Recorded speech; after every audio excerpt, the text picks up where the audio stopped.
D के sir YouTube channel में आपका एक बार फिर से स्वागत है। लिए सुनते हैं सच्ची घटना पर आधारित कहानी 32 साल की पीड़ा, धनुष बाण से न्याय की तलाश।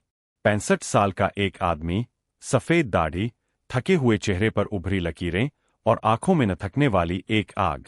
23 मई 2025 की दोपहर लखनऊ की तेज धूप में वह शांति से चलता हुआ केंद्रीय अन्वेषण ब्यूरो (सीबीआई) दफ्तर के पास पहुंचा।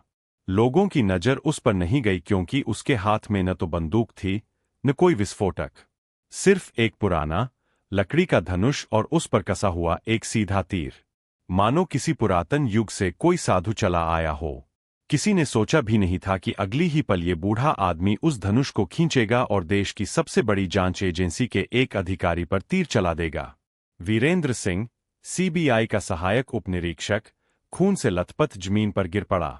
लोग दौड़े, अफरातफरी मच गई, लेकिन वह बूढ़ा खड़ा रहा, शांत, मानो उसने कोई यज्ञ पूरा किया हो।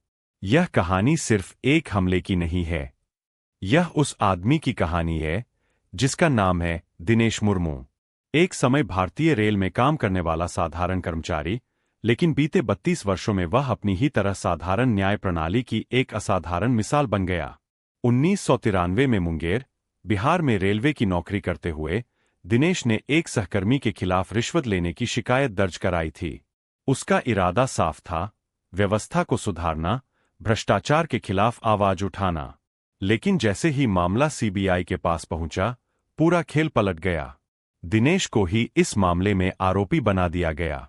उसकी नौकरी छिन गई, अदालतों के चक्कर शुरू हो गए और उस आदमी की जिंदगी, जो कभी रेल की पटरियों पर समय से चलती थी, अब मुकदमों की भूल भुलैया में भटकने लगी।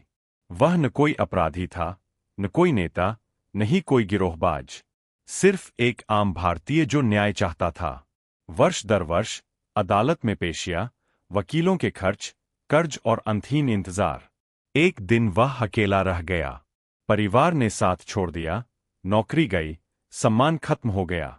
कई बार उसने खुद को समाप्त करने का मन बनाया, लेकिन हर बार मन में कहीं न कहीं ये उम्मीद बची रही कि शायद अगली तारीख पर कुछ होगा, कोई सुनवाई, कोई इंसाफ। लेकिन 32 वर्षों बाद भी जब उसकी आवाज न कारखाने में तूती साबित हुई, तो उसने एक फैसला किया, अब वह खुद न्याय देगा।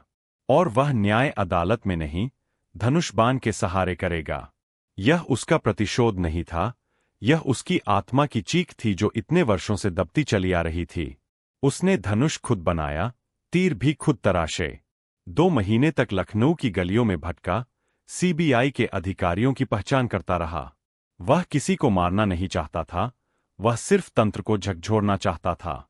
उसका मानना था कि अगर एक तीर भी चलेगा, तो शायद देश का ध्यान उस ओर जाएगा जहां वह चीख चीख कर कुछ कहना चाहता है। 23 मई को उसने तीर चलाया, लेकिन उसका निशाना कानून नहीं था। उसका निशाना वो चुप्पी थी जो सीबीआई जैसी संस्था ने उसकी अर्जियों पर वर्षों तक ओर रखी थी। जब पुलिस ने उसे पकड़ा, उसने भागने की कोई कोशिश नहीं की। उसका चेहरा शांत था, और जब उससे पूछा गया कि उसने ऐसा क्यों किया, तो उसका जवाब था, 32 साल इंतजार किया, अब मुझे कोई पछतावा नहीं। उसने कहा, मैंने राम को पढ़ा है। उन्होंने भी अन्याय के खिलाफ धनुष उठाया था। मैं सिर्फ एक साधारण आदमी हूं, लेकिन अगर कानून मेरी बात नहीं सुनेगा, तो मुझे अपने तरीके से न्याय देना पड़ेगा।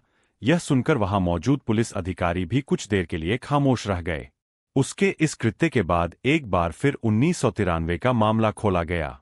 वह केस जो किसी धूल भरे रैक में पड़ी फाइल बनकर रह गया था, अब देश भर की सुर्खियों में था। सामाजिक माध्यमों पर लोग दिनेश मुर्मू को न्याय का प्रतीक कहने लगे। कुछ ने उसे देश का भोला भाला एकलव्य तक कहा, तो कुछ ने सवाल उठाया कि क्या यह कानून को हाथ में लेने का सही तरीका है। लेकिन एक बात तो तय थी, इस एक तीर ने उस व्यवस्था को हिला दिया जो वर्षों से सोई पड़ी थी।